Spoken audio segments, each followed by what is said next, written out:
kalsadang ito, matibay pa, maganda pa, binubungkal na.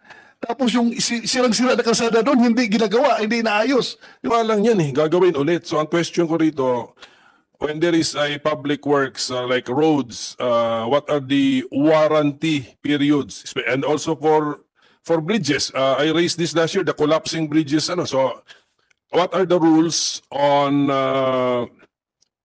newly constructed roads, for example? How long should we enjoy these roads before they are to be repaired or rehabilitated already, Mr. Secretary? Action or overhauling or of the road or the highway, but just a preventive maintenance. Yung sinasabi mo na para may periodic.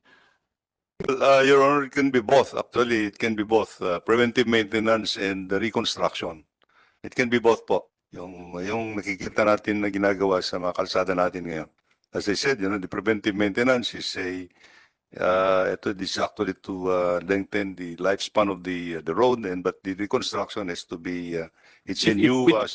Magandang araw sa atin lahat mga kababayan. Pinuna nga ng mga senador po natin, lalo na itong Senator Bato de la Rosa, Senator Koko Pimentel, ang umano'y kalakaran o parang nagiging kultura na lang sa mga taga DPWH na kung saan ang daan na maayos pa ay pilit sinisira at para lang may magawa. Samantala ang mga daan umano na talagang sirang-sira na ay hindi pa naayos. At ayon nga kay Secretary Bonoan ng DPWH, yan umano ay dahil kailangan na ng repair and maintenance. Ngunit hindi umano ito kapanipaniwala ayon kay Senator Koko Pimentel. Kaya nais niya paimbestigahan at patutukan ito kaya Secretary Bonoan. At dito na marami ng paliwanag na binitawan itong Secretary Bonoan. Ngulit ang ilang term ay technical. So medyo hindi natin maintindihan na mga ordinaryong Pilipino. Kaya pinapa-explain ni Senator Koko Pimentel ito sa kanya. And parang common term para maintindihan po natin. Kaugnay po dyan, panoorin niyo po ang video ito mga kababayan. Ako lang tanungin kayo kung paano maiwasan yung mga comment ng mga tao, yung ordinaryong tao na magbabagulbol. Sa Bisaya, yung bagulbol, yung nagmumurmur ba? Sabi nila, ano ba itong DPWH? Yung kalsadang ito, matibay pa, maganda pa, binubungkal na. Tapos yung sirang-sira na kalsada doon, hindi ginagawa, hindi inaayos. Yung mga ganong question. We've been questioning that. Kahit ako nagtatanong ko, bakit inuna itong sinira na okay pa man ito? Sinira na para ayusin. Tapos yung sa unahan, part ng kalsada, sirang-sira talaga. Dapat yun ang ayusin natin. So yun lang, alam mo kung maliliit na bagay lang yan, pero irritating on the part of the public ang makita na may magkukuhin pa na, pero sayang ang pera ng gobyerno dito. Hindi pa sira, binubungkal na, ayusin na. Tapos yung sira, hindi na ayos. Ganun lang. Paano natin maiwasan yan? Alam ko, doon na sa district level na yan, siguro yung programming, kung anong unahin, anong mahuli. Pero yun lang, sana maiwasan natin yung ganun. Yun lang nga, sir, kung anong masasagot mo dyan. Thank you. Well, thank you, Your Honor. It's a very technical issue actually, yung issue, yung ganyan, it is actually preventive maintenance and reconstruction yung pinag-uusapan po natin dito. Kasi there is a point when the road starts to deteriorate, and it would be more economical actually to undertake yung preventive maintenance. Kaya yung medyo maganda-ganda pa ang tingin ninyo, but actually the pavement starts to deteriorate. So it will be more economical actually to repave it at that point in time so that we can save actually yung base and sub-base. Hindi na ho na natin gagalawin yung base and sub-base. It's just the pavement that we're going to replace. Yung sa mga kwan ho naman, yung talagang deteriorated and bumagsak na po yung base and sub-base, that's going to be reconstructed po. So it's going to take yung mas malaking rehabilitation, reconstruction ang gagawin doon. So yun po lang yung may explain namin kasi in layman's term, yun po yung ginagawa namin. We have to prevent the further deterioration of the sub-base and base before anything else. So we're just going to replace yung running course lang naman.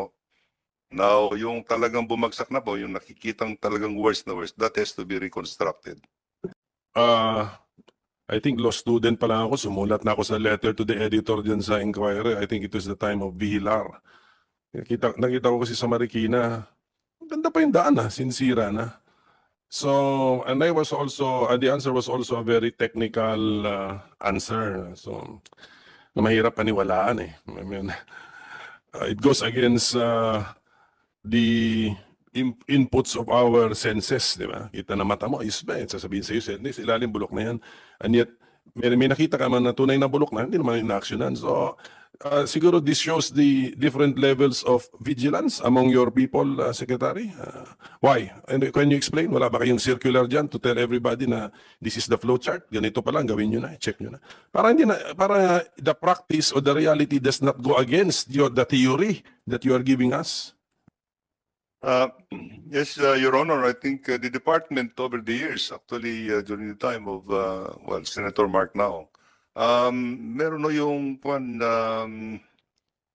computer system that is actually monitored the conditions of the roads and bridges all over the country. And this is the basis for the program that we are implementing right now.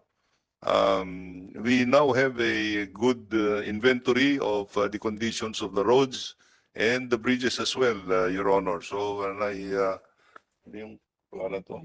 we have a pavement management system which tells us actually what is now the condition of the road, yung sa bridges, ganun din po. And what kind of intervention we have to undertake. Your Honor, it's a little more systematic now at this time. Pero ocular pa rin po yun. These are not computerized systems na may gauges kayo ron, devices. Ocular, you visit your engineers, siguro your best engineers, visit the public works projects, take a look at them and then file a report. Ganun po ba? Well, because of the extent of the network and the bridges, we are implementing both visual and some equipment that we have used actually to validate actually, Your Honor. We have the dynamic testing machines, yung Winkelmann machines that determines actually kung ano yung structural strength of the base and sub-base. We have actually yung roughness index measurement, kung ano ng quality of ridership and things like this. That is being input into the system. And this is being centrally fed into our programs, Your Honor. Parang meron din system na parang X-ray na ganun. It can see the condition below the pavement man tawag mo doon sa stop surface. Yes, Your Honor. Yes, Your Honor. The condition below the pavement masisilip ng yung equipment. And hindi naman we don't have the X-ray Your Honor. Actually this is what we're saying, yung to determine the structural value of the underlying layers. We use the what we call the dynamic Winkelmann beam test.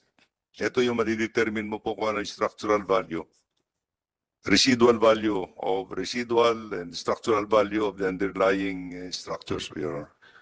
Sige, siguro basta ang point yan, given the ano bang tawag mo doon, yung load given the load of the or given the usage of the public works infrastructure, there's a way to measure. Ang tanong ko siguro, kasi itong reklamo na ito, siyempre ang nagrereklamo dyan ay meron pang fresh sa memory niya na kagagawa lang yan eh.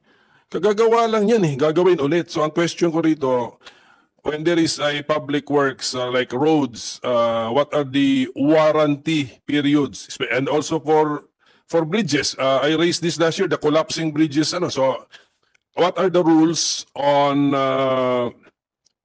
newly constructed roads, for example? How long should we enjoy these roads before they are to be repaired or rehabilitated already, Mr. Secretary? Again, roads are designed in terms of the cumulative axle, the pavement po. The pavement, the structure of the roads is designed on how many cumulative axle loads that will pass through it within a certain period of time.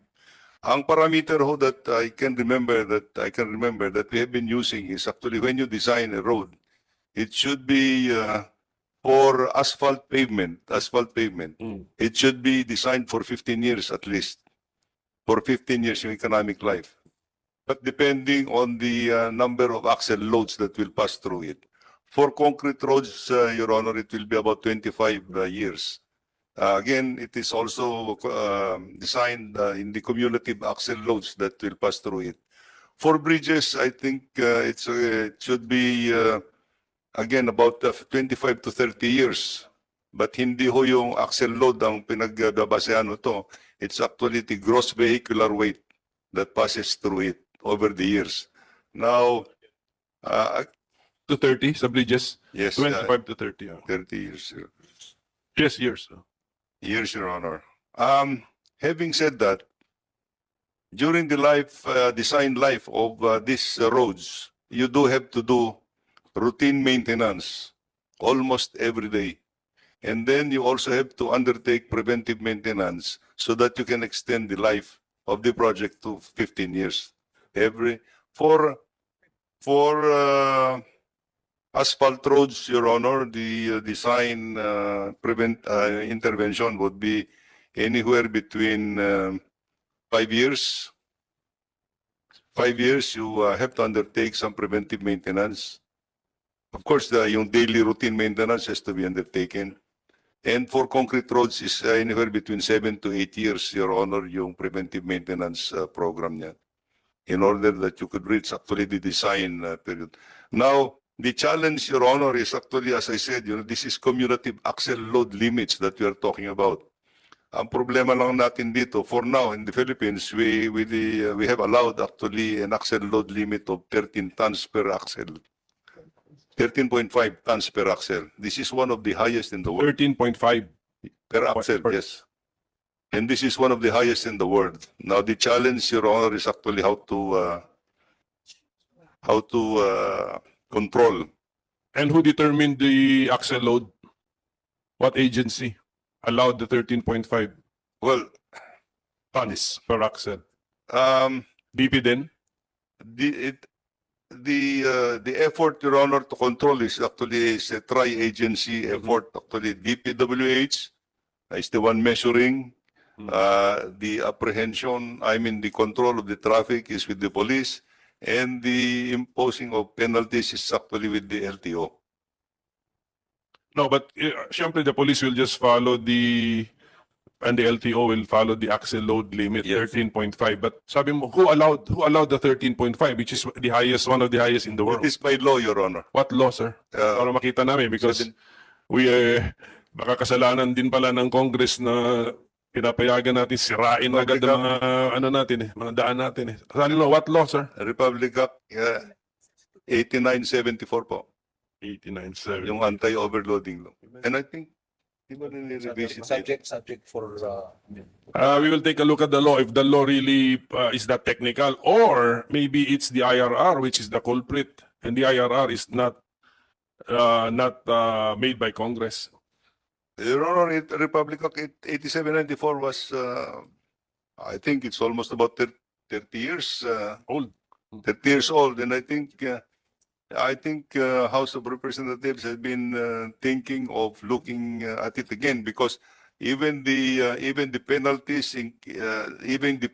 that were included in the original law are actually hindi na ho realistic with the prices commensurate at this time, Your Honor. Yung mismo axle load. Gusto ko yung axle load. We are looking at the law and finding out if the axle load is actually provided in the law. Is it? Dapat mas alam niyo sa amin yan kasi yan. Is it in the law? The law mentions 13.5 tons? It's in the IRR actually, Your Honor. It's It's in the IRR. IRR. And who under the law, who is in charge of the IRR? Tapos sasabihin niyo, one of the highest in the world. Sila rin pala gumawa. This was actually, if I recall ho, yung IRR was formulated in interagency. We'll try to revisit, Your Honor. I think it's in the law, yung imposition of the axle Okay, Section 12. Rules and regulations. A committee composed of the Secretary of the Department of Public Works and Highways as chairperson. Yes, Your Honor. You're the chairman. And the secretaries of the Department of Transportation Communications, the Department of Energy, Department of Justice, and the presidents of the leagues of provinces, cities, and municipalities as members shall prepare the necessary rules and regulations for the proper implementation of these acts within 60 days of its approval. Okay. Therefore, that the IRR can be amended. A law can be amended, IRR pa. Hindi naman yan nakataga sa bato, sa daan. Daan na bato. Do you get my point? Yes. Do you get my point, Secretary? Yes, Your Honor. You yourself criticize the axle load as one of the highest in the world. Criticism yun o praise? When you said it is one of the highest in the world, were you praising it or criticizing it? Well, I think when it was incorporated in the law, Your Honor, I think this was this is what has been legislated at the time because of the effort to actually to address yung overloading. And We brought it down. as I I was just given an information, Your Honor, that in Section 6, in Republic Act Section 6, in Republic Act 8794, it says here that the penalty for overloading, the amount equivalent to 25% of the motor vehicles shall be imposed on trucks and trailers for overloading beyond the prescribed gross vehicle weight, provided that no axle shall exceed 13,500 kilograms.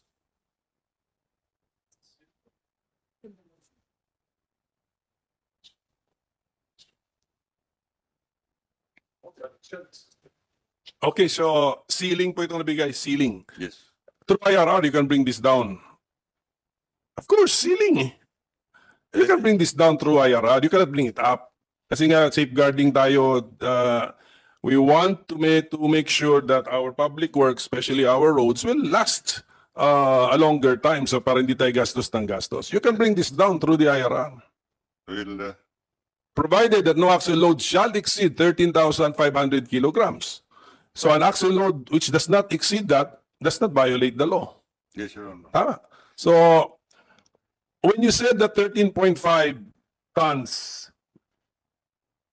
tama, tons kasi 1,000 yung, 1,000 kilograms equals 1 ton, no? 13.5. Sige, gamitin na lang natin yung what is in the law. When you said that 13,500 kilograms is one of the highest in the world, were you praising us for that, or were you criticizing that weight load as being too liberal? To me, Your Honor, it's too liberal. Yeah, tama.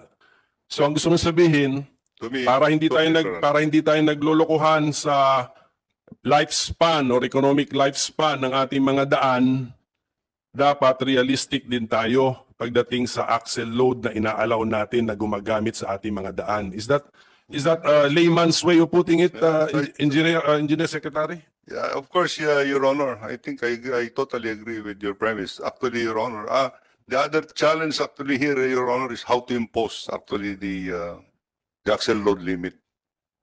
To measure it, di ba? Yes. Yeah, I get that. Pero the point, doon muna tayo sa limit. Doon muna tayo sa limit because even if you measure it and then you allow it and it is too heavy for our specs or for our roads, di kawawa rin tayo. Then paulit-ulit itong kritisismo sa DPWH and then ultimately paabot na yan sa mga legislators na ano ba yung daan na yan, kagagawa lang, sisirain ulit. Ang explanation, napaka-technical. Axle load. Sino makaintindi niyan? Yung sa bridge naman, vehicular, ano sabi niyo, number of gross vehicle weight. I mean, we are trying to be very practical na in our approach and I hope my colleagues will share this approach na ano na tayo, value for money na tayo. We have no time to waste. We have no resources to waste actually. Sa pagkakaintindi ko, ang total budget yata natin ngayon for next year pala is 5.7 trillion. Tama ba? What's the bottom line? Can you give me bottom line figures? 5 Okay, 5.7 trillion, something like that, then 2.2 trillion uutangin. Uutangin. Kung gagawin ka lang ng calculator sa kada piso na balak gastusin ng gobyerno next year, 40 centavos noon uutangin. So can we afford to construct again or to repair a road which has just been constructed or repaired? Ayun ang ating, so the longer ang economic life yan, useful economic life, the better for all, because if we can spare money for public works construction, sa ibang lugar naman ang improve natin, not the same road or the same highway, paulit-ulit na lang. Nagreklamo na ako niyan, actually, sa law school pa ako na, pero anyway, na technical ano rin tayo. So ulitin ko nga. So I hope that practical approach is shared by all, no, na hindi lang tayo, well, but there might be a reason, pero okay, ganito lang, Secretary. Para lang maintindihan, to be fair to the department. Sometimes when we see a construction on the road or on the highway, it is actually just yung tinatawag mong maintenance or preventive maintenance. Is it possible na yun yung nakikita ng tao? It's not really a reconstruction or overhauling or of the road or the highway, but just a preventive maintenance. Yung sinasabi mo na para may periodic. Well, Your Honor, it can be both. Actually, it can be both preventive maintenance and reconstruction. It can be both po. Yung nakikita natin na ginagawa sa mga kalsada natin ngayon. As I said, the preventive maintenance is it is actually to lengthen the lifespan of the road, but the reconstruction has to be it's a new With permission of the minority leader, with your permission, I noticed one of the things which really destroys roads also is pag naiwan yung tubig doon and there is no drainage, walang pupuntahan yung tubig. I noticed that eh. Kaya when I was a congressman in our province, we made sure na may drainage kasi maulan doon sa probinsya namin eh. So lagi dapat may kasamang drainage canal yung kalsada. So I'm wondering, yung sa kalsada natin, what % of them have drainage canals?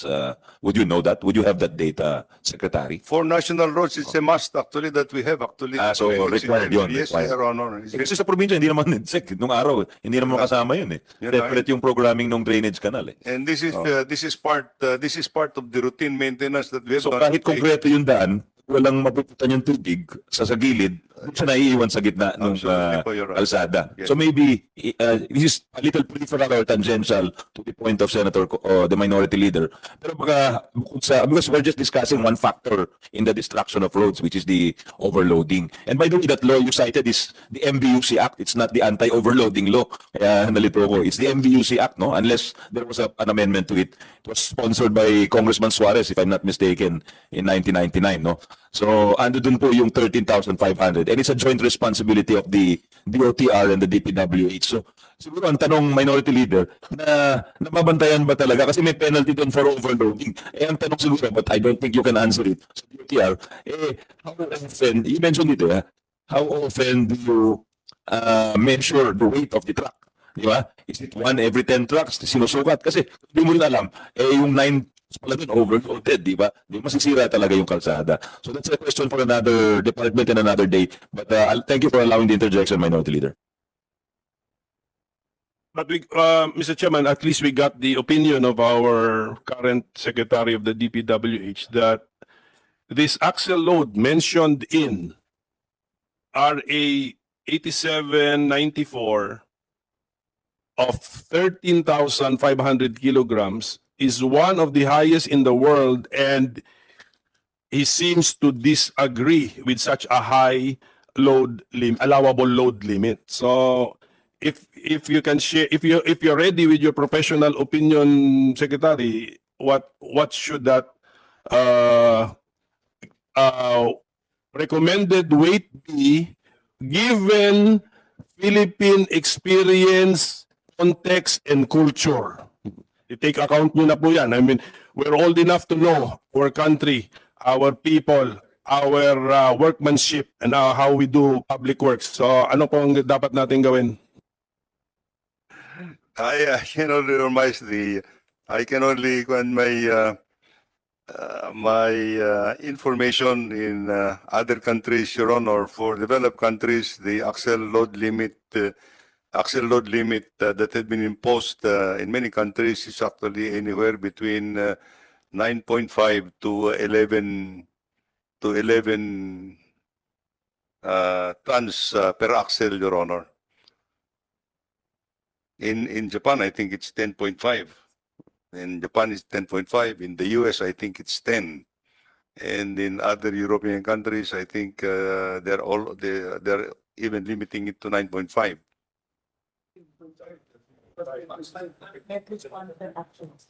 Tons per axle, Your Honor. Is stopping you from amending the IRR, Sec? Well, I think Di ba napag-uusapan yan? napag-uusapan po. I think the Committee on Public Works in the House is contemplating actually to look into. My question, Sen.Bina, is what is stopping them from amending the IRR? They don't, yeah. They don't. Pero sa inyo, ayaw nyo ba i-amend yung IRR? To sino bang aangal dyan? Yung mga trackers or... Well, so it has to be, of course, in the amendment, Your Honor, whatever amendment in the law, we have to consult, of course, Hindi, pero sa IRR, you have to consult Congress for the stakeholders as well. stakeholders. Okay. The other thing, actually, Your Honor, So, but you've never had a hearing or anything, consultative meeting on this topic, Sec? not for the moment, Okay. Your Honor. I think the other issue here is the penalty. The penalty imposed actually is outdated, to my opinion, Your Honor. In what sense? They would rather pay the penalty than follow the law? Siguro. Okay. Thank you. I will be fair to the Secretary, Mr. Chairman. So, I see his point of view. Section 6 kasi ng batas is actually a penal provision. So, if we want to change this, I think it should be by law, not by the IRR. And then let us not be after penalizing the lawbreaker. Let us not allow the violation of the law. It's a matter of policy. Ano to? This is to preserve, safeguard, and prolong the lifespan of our public works, especially our roads and highways. And of course, safeguard the people's money. Yun naman yun eh. Paulit, di ba? Yun eh. Sa tingin ko magugustuhan ng taong bayan to, Mr. Chairman, kasi sila naman na nagre-reklamo yung parati na nakikita na ayos pa, ginagawa ulit. But of course, when the bill is filed, during the legislative process, the trackers will be consulted. Ano ba? At how come, kung ganyan, how come ang trucks na itatapon dito sa Pilipinas ay yung mga super bigat na and violative of EU and Japan regulations? Yun ang tanong eh. Yun ang tanong. Tayo ba'y tagasalo lang din ng mga na truck, Mr. Chairman? So, I hope lalabas sa hearing. But, gawa tayo amendment dito. Yeah. Basta at least I now see the point of view of the Secretary and understand the situation. But thank you for bringing that out, Secretary, kasi yung lifespan ng ating asphalt pavement, asphalt paved roads 15 years, concrete roads 25 years. Sa mata ng taong bayan, hindi naaabot kasi nga ako rin na ang aking layman's expectation kasi ron 15 years walang galaw, walang ano, pero to reach that 15 years, you need this periodic maintenance works on the roads. Okay. May konting technicality, may technical matters po. Last year, Mr. Secretary, I raised the issues of collapsing bridges kasi pinag-usapan na rin naman natin itong Samal Bridge ni Senator Bato. Last year, nagkalito-lito kayo. Hindi nyo alam kung may local ba doon, pinasa nyo sa local, inamin ninyo na inyo. So, may we now... Okay, may I find out, have there been some other collapsing bridges in addition to what we discussed last year? I have not been informed any collapse bridges so far, again, under our watch, Your Honor. So, Okay, but last year, ilang bridges Not last year. Sinulat eh.